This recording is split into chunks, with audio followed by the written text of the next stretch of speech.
ಇವತ್ತು ಕರ್ತನು ನಮ್ಮ ಜೊತೆ ಇದ್ರುವುದರಿಂದ ನಾವು ಹೊಸಬರಾಗಿದ್ದೇವೆ.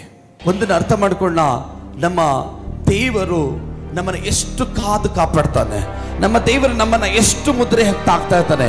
ದೇವರು 2023ರಲ್ಲಿ ಅನೇಕ ಜನಗಳನ್ನ ಕಳ್ಕೊಂಡಿದ್ದೀವಿ ನಾವು. ನಮ್ಮ ಅಕ್ಕಪಕ್ಕ ಜನರು ಇಲ್ಲ, ಅಥವಾ ನಮ್ಮ ಸ್ನೇಹಿತರನ್ನ ನೋಡಿರ್ಬೋದು, ಅಥವಾ 2023ರಲ್ಲಿ ಅನೇಕ ಮರಣ, ಆಕ್ಸಿಡೆಂಟ್, ವ್ಯಾಧಿ, ICಯಲ್ಲಿ ಸಾಯೋದನ್ನು ನೋಡಿದ್ದೀವಿ. ನಮ್ಮ ಕಣ್ಣೆದುರುಗಳನ್ನೇ ಸುಸೈಡ್ ಮಾಡ್ಕೊಳ್ಳೋದನ್ನ ನೋಡಿದ್ದೀವಿ. ಆದರೆ ಅವರೆಲ್ಲ ಆಪತ್ತುಗಳಿಂದ ನಮ್ಮನ್ನು ತಂದು ನಿಲ್ಲಿಸಿದ್ದಾನೆ 2024ರಲ್ಲಿ. ಯಾರ್ಯಾರು ದೇವರ ಭಯಭಕ್ತಿಲಿ ಬೆಳೀತಾರೋ, ನಾನು ಹೇಳ್ತಾ ಇದ್ದೀನಿ, ಇದು ಗೋಲ್ಡನ್ ಡೇ ಇದೆ, ಗೋಲ್ಡನ್ ಡೇ ಇಂದ. ಹಲ್ಲೆಲೂಯಾ. ದಿನ ದಿನ ಬಂಗಾರದಷ್ಟು ಆಶೀರ್ವಾದಗಳು. ದೇವರ ಸಂಗಡ ಇರುವವನಿಗೆ ಕೊರತೆ ಇರೋದಿಲ್ಲ ಇನ್ನು ಮೇಲಿಂದ. ದೇವರ ಸಂಗಡ ಯಾವ ವ್ಯಕ್ತಿ, ಸ್ತ್ರೀ ಆಗಲಿ, ಪುರುಷನಾಗಲಿ, ಯವನಸ್ಥಳಾಗಲಿ, ಯಾರೇ ಆಗಲಿ, ದೇವರ ಸಂಗಡ ಇರುವುದರಿಂದ ಅವರ ಆತ್ಮಿಕ್ ಫ್ರಿಟ್ಸ್ನಲ್ಲಿ, ಲೈಫಿನಲ್ಲಿ ದೇವರ ಜೊತೆ ಫೌಂಡೇಶನ್ ಹಾಕುವಂಥದ್ದು. ನಾನು ಹೇಳ್ತಾ ಇದ್ದೀನಿ, ಈ ವರ್ಷ ದೇವರ ಜೊತೆ ಪಾರ್ಟ್ನರ್ಶಿಪ್ ಆಗಿ ಮಾಡ್ಕೊಡ್ರಿ. ನಿಮ್ಮ ಪಾರ್ಟ್ನರ್ಶಿಪ್ ದೇವರಾಗಿರ್ಬೇಕು. ನಿಮ್ಮ ಪಾರ್ಟ್ನರ್ಶಿಪ್ ಯಾರ್ಯಾರಿದ್ದಾರೋ ಅವ್ರಿಗೆ ಒಂದು ಸೈಡ್ ಇಕ್ರಿ. ಈ ಲೋಕದ ಪಾರ್ಟ್ನರ್ಶಿಪ್ ಬಗ್ಗೆ ಮಾತಾಡ್ತಾ ಇಲ್ಲ. ನಿಮ್ಮ ಪಾರ್ಟ್ನರ್ಶಿಪ್ ದೇವರ ಬಿಸ್ನೆಸ್ ಅಲ್ಲಿ, ಕೆಲಸದಲ್ಲಿ, ಕುಟುಂಬದಲ್ಲಿ, ಪ್ರಾರ್ಥನೆಯಲ್ಲಿ ಈ ವರ್ಷ ನೀನು ಚೇಂಜ್ ಆಗಿ ಬೆಳಿಬೇಕು. ಕರ್ತನ ಉದ್ದೇಶ ಇದೆ.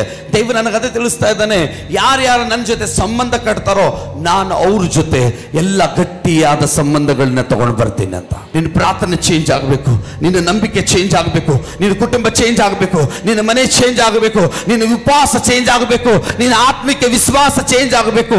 ಇವತ್ತು ನೀನು ಎಲ್ಲೇ ಹೋದ್ರು ನಿನ್ನನ್ನು ನೋಡಿ ಯಾರು ಅಯ್ಯೋ ಅನ್ನಬಾರದು, ನಿನ್ನನ್ನು ನೋಡಿ ಅಯ್ಯೋ ಅನ್ನಬೇಕು.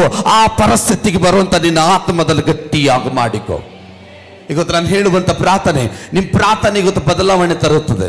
ನಾನು ಹೇಳ್ತಾ ಇದ್ದೀನಿ, ಪ್ರಾಬ್ಲಮ್ಗಳು ನಿಮ್ಮ ಮನೆಗೆ ಎಷ್ಟು ಬರಲಿ, ಇಕ್ಕಟ್ಟುಗಳು ಎಷ್ಟೇ ಬರಲಿ, ಅದ್ರ ಹಿಂದೆ ಬಿಡುಗಡೆ ಮಾಡುವ ದೇವರಿನ ಜೊತೆ ಇದ್ದೇ ಇದ್ದಾನೆ ಅಂತ ನಂಬಿಕೆಯಿಂದ ಘೋಷಣೆ ಮಾಡು. ಹಲ್ಲೆಲೂಯಾ. ಈ ವರ್ಷ ನಿಮ್ಮ ಬಾಯಿ ಒಳಗಡೆ ಬ್ಯಾಡ್ ನ್ಯೂಸ್ ಇವತ್ತು ಬರಬಾರ್ದು. ನಿಮ್ಮ ಮಕ್ಕಳಿಗೆ ಶ್ರಾಪ್ ಹಾಕಬಾರ್ದು.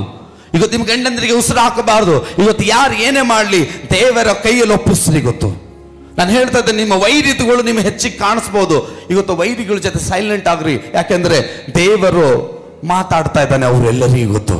ಇವತ್ತು ಹೊಸ ವರ್ಷ, ಹೊಸ ಕೃಪೆ ಬರಬೇಕಾದ್ರೆ ಇವತ್ತು ಫಸ್ಟ್ ನಿನ್ನಲ್ಲಿ ಕ್ರಿಸ್ತನ ಜನನ ತಾಳ್ಬೇಕು.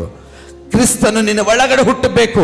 ಮೆಸ್ಸಿಯನ್ನು ನಿನ್ನ ಒಳಗಡೆ ಆತ್ಮದಲ್ಲಿ ತುಂಬಿಕೊಳ್ಬೇಕು. ಇವತ್ತು ನಿನ್ನ ಪ್ರೀತಿಯ ದೇವ ಜನರೇ, ಇವತ್ತು 2024ರಲ್ಲಿ ದೇವರ ಜೊತೆ ನೀನು ಜಾಯಿಂಟ್ ಅಭಿಷೇಕದಲ್ಲಿ ನಡಿ.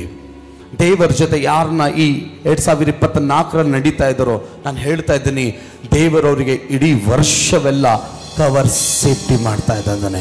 ಒಂದು ರೀತಿ ಶೆಡ್ಯೂಲ್ ಹಾಕೊಳ್ರಿ. ನಾನು ಬೆಳಿಗ್ಗೆ ಎದ್ದು ಈ ಟೈಮಲ್ಲಿ ಇರಲಿ ನಾನು ಇಷ್ಟು ಪ್ರಾರ್ಥನೆ ಮಾಡ್ತೀನಿ, ರಾತ್ರಿ ಮಕ್ಕೋ ಟೈಮಲ್ಲಿ ಇಷ್ಟು ಪ್ರಾರ್ಥನೆ ಮಾಡ್ತೀನಿ, ಮಧ್ಯಾಹ್ನ ಟೈಮಲ್ಲಿ ತೆಗೆದು ನಾನು ಪ್ರಾರ್ಥನೆ ಮಾಡ್ತೀನಿ.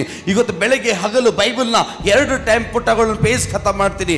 ನೀವು ಶೆಡ್ಯೂಲ್ನ ರೆಡಿ ಮಾಡ್ಕೊಳ್ರಿ. ಈಗ ದೇವರ ಜೊತೆ ನಾನು ಈ ವರ್ಷ ಹಿಂಗೆ ಇರ್ತೀನಿ. ನಾನು ಹೇಳ್ತಾ ಇದ್ದೀನಿ, ದೇವರ ಜೊತೆ ಪ್ಲಾನಿಂಗ್ ಹಾಕೋನು ಕರ್ತನವನಿಗೋಸ್ಕರ ದೊಡ್ಡ ದೊಡ್ಡ ಪ್ಲಾನಿಂಗ್ ಹಾಕೊಂಡು ಬರ್ತಾನೆ.